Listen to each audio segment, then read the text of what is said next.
Hey everybody, I am Erica Carlson with BRIX Real Estate, and I'm here to bring you the Wright County market update. This information might be interesting to you whether you own a home, you're thinking about selling that property, or you're thinking about buying a house, because I have some data that will help you determine if this is the right time to purchase and sell a property.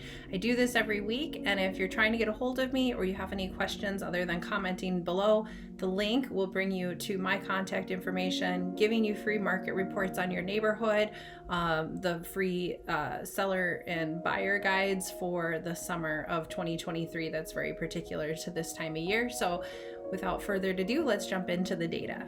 And you can see we just haven't had very much change in terms of inventory. We have 507 houses technically for sale. Only of that, 450 have no contingencies. So I would say really there's 450 available for sale. And when you look at the last 2 weeks, you can see that's not a significant change for June.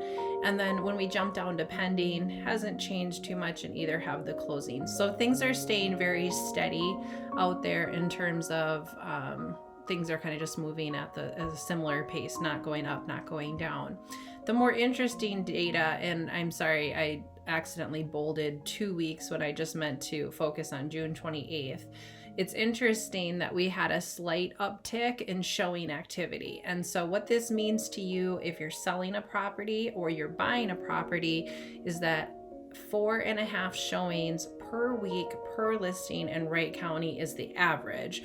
Obviously there's houses that get much more showing activity than this, and there's ones that are getting less. It shouldn't freak you out too much because this is an entire county. Like if you're selling a house and you're thinking, I didn't have 4 to 5 showings this week, does that mean I did something wrong? Not necessarily. You would want to ask your realtor to drill down in more details, like are you in Monticello or Maple Lake or whatever's happening in those particular towns, because I would imagine the ones closer to the metro would be showing at a more rapid pace than another area, and also your price point, right? Because I'm doing this from 250 to 500K, and that's it. So I'm not focusing on, let's say, $1 million house. When we compare that to Hennepin County, their movement is just the slightest bit faster, but it's interesting to see that they came down over the last 2 weeks, whereas we bumped back up this week. So Hennepin County has had a slow decline since the height of our market. This is no surprise. July 4th is around the corner. We expect things to continue to simmer down over the spring market. We are in the summer market at this point. And then just like last week, because the data is going to stay the same generally from week to week, an average amount of time is 43 days on market. So if you see a house sitting on, 40, 50 days, you shouldn't think to yourself, oh, that's a long time. This is becoming the average. Now the median is much lower at 21 days. And so again, you would want to talk to your agent if you felt like your house wasn't selling as quickly as you imagined it would. Again, what's the price point? What's the condition? But price always, this is just kind of a side note, but price always tends to answer the question of getting a house to sell faster or to get more showings. You might be priced a little bit outside of what the market can handle, because remember, interest rates are still high in most people's minds. So if purchase prices are high and the interest rates are high, then people are going to back out.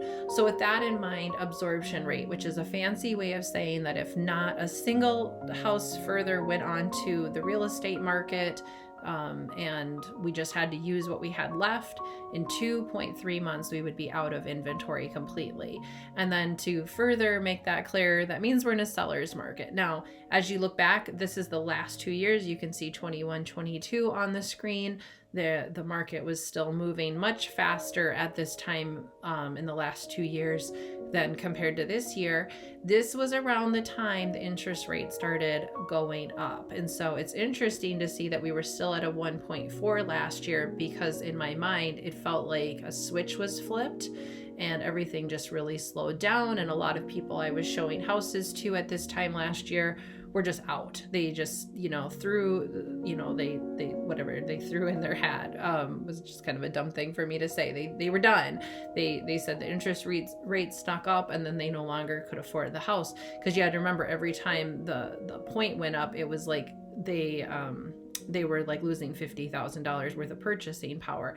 It feels like at this point, people have become more accustomed to the current interest rates. They don't seem like there's quite as much of a shock as there was a year ago. All right, as I told you, there's a link. You can download my home buyer and seller guide. This is particularly just for the summer of 2023. I hope you find it helpful. Feel free to download that with no strings attached, not a big deal or anything like that. If you're wondering how to get a hold of me, again, the link has my information. My number and my website are on the screen. You can look for houses. You can learn more about me and how I can help you. It would be an honor to hear from you. Feel free to reach out directly. I hope